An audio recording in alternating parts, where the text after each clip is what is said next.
আউযুবিল্লাহি মিনাশ শাইতানির রাজিম। বিসমিল্লাহির রহমানির রহিম। দক্ষিণ পূর্ব এশিয়ার সর্ববৃহৎ ছাত্র সংগঠন বাংলাদেশ ইসলামী ছাত্র শিবির নরসিংদী জেলা শাখা কর্তৃক আয়োজিত আজকের এই এসএসসি এবং দাখিল পরীক্ষায় এ+ প্রাপ্ত সফল ছাত্রছাত্রী ভাই এবং বোনদের সম্বর্ধনা অনুষ্ঠানের সম্মানিত সভাপতি, আজকের অনুষ্ঠানের সম্মানিত প্রধান অতিথি, বিশিষ্ট শিক্ষাবিদ, বিশিষ্ট বিজ্ঞানী, ঢাকা বিশ্ববিদ্যালয়ের ফার্মেসি অনুষদের সাবেক ডিন, বাংলাদেশ শিল্প এবং গবেষণা পরিষদের সাবেক chairman professor doctor Chowdhury Mahmud Hasan sir, উপস্থিত অন্যান্য সুধীবৃন্দ, অভিভাবকবৃন্দ এবং আমার একান্ত প্রিয় ছাত্র এবং ছাত্রী ভাই এবং বোনেরা, যাদেরকে লক্ষ্য করি আমাদের আজকের এই অনুষ্ঠানের আয়োজন, আসসালামু আলাইকুম রহমতুল্লাহ।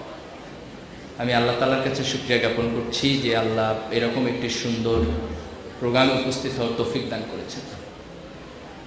একই সাথে আমি আন্তরিকভাবে ধন্যবাদ জানাচ্ছি নরসিংদী জেলা ছাত্র শিবির শাখাকে, যারা অত্যন্ত কষ্ট এবং পরিশ্রম করে নরসিংদীর এই সফল ছাত্র এবং ছাত্রীদেরকে সম্বর্ধনা দেওয়ার এই সুন্দর প্রোগ্রামটি আয়োজন করেছে। এবং আমি ধন্যবাদ জানাচ্ছি অনেক ব্যস্ততার মধ্যে, পড়াশোনার মধ্যেও তোমরা যারা আজকের প্রোগ্রামে উপস্থিত হয়েছ, প্রচণ্ড গরম, তার মধ্যেও উপস্থিত থেকে এই প্রোগ্রামকে সফল করার জন্য যারা চেষ্টা করেছো তাদেরকে আমি ধন্যবাদ জানাচ্ছি। আমি আমার বক্তব্যের শুরুতেই ফর্মালি তোমাদেরকে কংগ্রাচুলেশন জানাচ্ছি যে জীবনের প্রথম পাবলিক পরীক্ষা, যেটিকে নিয়ে অনেক ভয়, শঙ্কা, আনন্দ থাকে, সেই পাবলিক পরীক্ষায় তোমরা সফলতার সাথে উত্তীর্ণ হতে পেরেছো এবং সর্বোচ্চ ফলাফল যেটি সেই এ+ তোমরা অর্জন করেছো। আমাদের আজকের সমাজে একটা ট্রেন্ড দেখা যাচ্ছে যে খুব ভালো যে নাচতে পারে সে সমাজের হিরো হয়ে যায়, খুব ভালো যে গাইতে পারে তাকে সবাই কংগ্রাচুলেট করে। এই সমাজের ক্লোজ আপ প্রতিযোগিতা খুব বেশি করে হয়, কিন্তু খুব ভালো যে পড়তে পারে, খুব ভালো যে ফলাফল করতে পারে তাকে এনকারেজ করার মতো ইন্টেন্সিভ আমাদের সোসাইটিতে খুব কম। অথচ হিস্টোরিক্যালি এটা প্রুভড, খেলাধুলা, গান, শিল্প বা সাহিত্য দিয়ে কোনো জাতির উন্নতি হয় না। একটা জাতির সত্যিকারের উন্নতি হয় তার জ্ঞান, বিজ্ঞান এবং প্রযুক্তির জায়গা থেকে।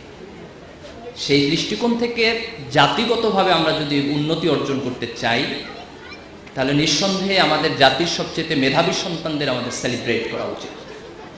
এটি এই সমাজের যত বেশি আমরা করতে পারবো তত বেশি মেধাবীরা জন্ম নিবে। একটি সমাজে মেধাবীদের কদর না থাকলে সে সমাজে মেধাবীদের জন্ম হয় না। কাজে ছাত্র শিবিরের পক্ষ থেকে যে উদ্যোগটি গ্রহণ করা হয়েছে, আমরা আশা করি সমাজের অন্যান্য অংশ থেকে, সমাজের সিভিল সোসাইটির পক্ষ থেকে, অন্যান্য রাজনৈতিক সংগঠনের পক্ষ থেকে এবং কালচারাল সংগঠনের পক্ষ থেকে মেধাবী সন্তানদের উৎসাহিত করার জন্য, তাদের অনুপ্রেরণা দেওয়ার জন্য এই জাতীয় প্রোগ্রাম তারাও আয়োজন করবে বলে আমরা আশা করি। একই সাথে আমি তোমাদেরকে একটু বিনয়ের সাথে এটি স্মরণ করিয়ে দিতে চাই যে এবছর এসএসসিতে টোটাল এ+ পেয়েছে most probably 62,000। This is a huge number. আমি আমার বাপ দাদাদের কাছে গল্প শুনছি যে একটা সময় ছিল যখন এসএসসি পাশ করলে কেউ কাউকে দেখতে যেত যে অমুক পরিবারের ছেলেটা এসএসসি পাশ করেছে। মানে at that very time literacy rate খুব কম ছিল, এসএসসি পাশ করাকে অনেক বড় কিছু বলে মনে করত। আর এখন তোমাদের বোধহয় এই অভিজ্ঞতাটা হয়েছে যে এ+ পাওয়ার পরও কেউ আসলে খুব বেশি একটা চোখ তুলে তাকায় না যে এ+ পাইছে। কারণ এত বেশি এ+ এর ভিড়, হাঁটতে গেলে যে কোন জায়গায় গায়ে ধাক্কা লাগে এর কোনো হিসাব কিতাব নাই। বরং এ+ না পাইলে তোমার দিকে এমন একটা দৃষ্টিতে জাগাবে তুমি একটা গাধা গরু টাইপের কিছু একটা, এ+ মোটেও পাও নাই। তোমার ইউ মাস্ট আন্ডারস্ট্যান্ড যে এখন এ+ পাওয়াটা এটাও একটা সিম্পল জায়গায় এসে নেমে এসেছে। তোমার জীবনের এটা মাত্র শুরু, এরপরে আরো অনেক লম্বা সময় আছে। আমাদের ভালো শিক্ষা প্রতিষ্ঠানগুলোতে, বুয়েটে, মেডিকেলে, ঢাকা বিশ্ববিদ্যালয়ে টোটাল ছাত্রদের যে সিট সংখ্যা, যে অ্যাকোমোডেশন সংখ্যা, তার তুলনায় এ+ এর সংখ্যাটা অনেক বেশি।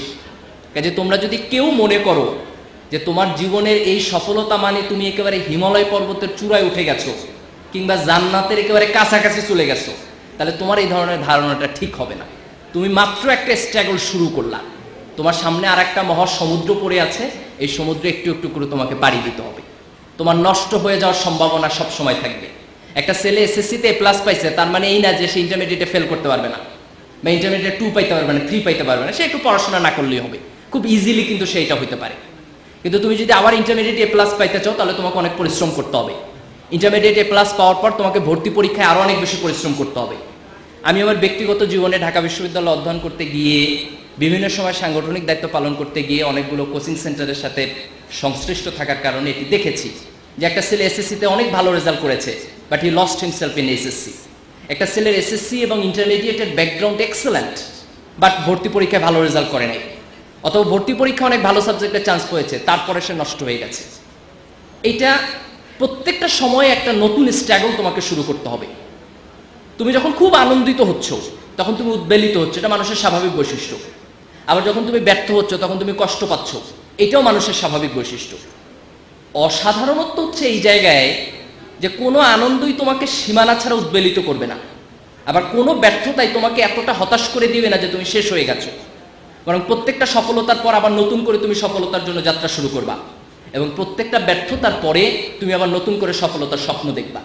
মানুষের জীবনে ব্যর্থতা আসবে না এরকম কোনো মানুষ নাই, আবার এমন কোনো মানুষ নাই যে পরিশ্রম না করলে সফলতা পাবে না।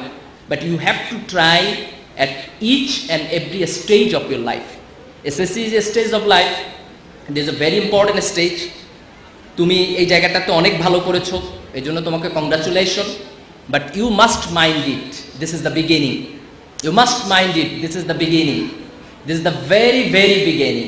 তোমার সামনে অনেক লম্বা একটা রাস্তা আছে, এই রাস্তার প্রত্যেকটা ধাপে তোমাকে আরো অনেক বেশি কষ্ট করতে হবে, অনেক বেশি পরিশ্রম করতে হবে, অনেক দূর সামনে পথে যাইতে হবে যদি তুমি তোমার জীবনের সফলতার যে দ্বার প্রান্ত সেটিকে স্পর্শ করতে চাও।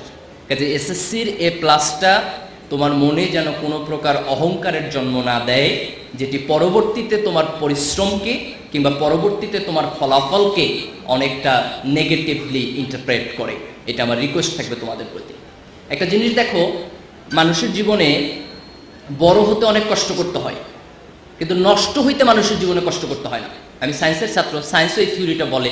নিউটনের গল্পটা আমাদের সবার জানা। উনি একদিন আপেল বাগানে বসেছিলেন, হঠাৎ টুপ করে একটা আপেল পড়লো ওনার মাথার উপরে। তো উনি চিন্তা করতেছিলেন যে আপেলটা নিচে পড়লো কেন, এটা উপরে গেল না কেন।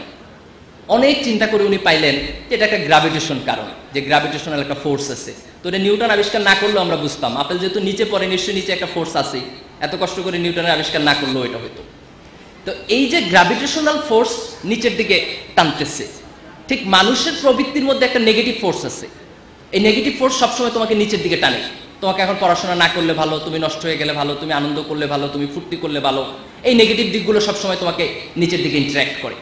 তার বিপরীতে নিজেকে কন্ট্রোল করে একটা ভালো ফলাফলের দিকে এগিয়ে যাওয়া, এটি কিন্তু খুব কষ্টকর।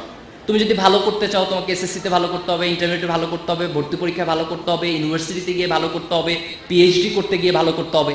আর তুমি যদি খারাপ করতে চাও, তাহলে তুমি সব ভালো করার পরে হঠাৎ করে নষ্ট হয়ে যেতে পারো, তুমি অ্যাডিক্টেড হয়ে গেলেই হবে, তোমার নষ্ট হওয়ার জন্য এর বেশি কষ্ট করতে হবে না। তুমি একটা পরীক্ষা না দিলেই হবে, তোমার পরীক্ষা ফেল করার জন্য এর চাইতে বেশি কষ্ট করতে হবে না। এখন ধরো দুইটা লোক যে এসএসসি পরীক্ষায় খারাপ করলো, আর আরেকটা লোক এসএসসিতে ভালো করলো, ইন্টারমিডিয়েটে ভালো করলো, তারপর ভর্তি পরীক্ষায় যায় খারাপ করলো। এই দুইয়ের মধ্যে বেশি সফলকে আর বেশি ব্যর্থকে? It is a very confusing question. ধরো একটা লোক পাহাড়ে উঠতেছে, একজন 500 ফিট ওঠার পর পা পিছলে পড়ে গেল, আর আরেকজন 1000 ফিট ওঠার জন্য পা পিছলে পড়ে গেল। এখন তোমার কাছে তো মনে হবে যে 1000 ফিট উঠছে সে মোর সফল, মোর সাকসেসফুল।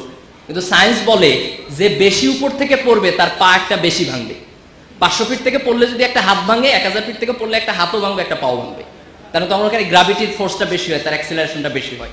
তার মানে একটা মানুষ ভালো করার পর তার ব্যাপারে কিন্তু প্রত্যাশা বেড়ে যায়, এক্সপেকটেশন বেড়ে যায়। তুমি যখন এসএসসিতে এ প্লাস পেয়েছো, তখন দেশের এক্সপেকটেশন তোমার ক্ষেত্রে বেড়ে গেছে, তোমার বাবা মার এক্সপেকটেশন তোমার ক্ষেত্রে বেড়ে গেছে, তোমার টিচারদের এক্সপেকটেশন বেড়ে গেছে, তোমার শিক্ষা প্রতিষ্ঠানের এক্সপেকটেশন বেড়ে গেছে।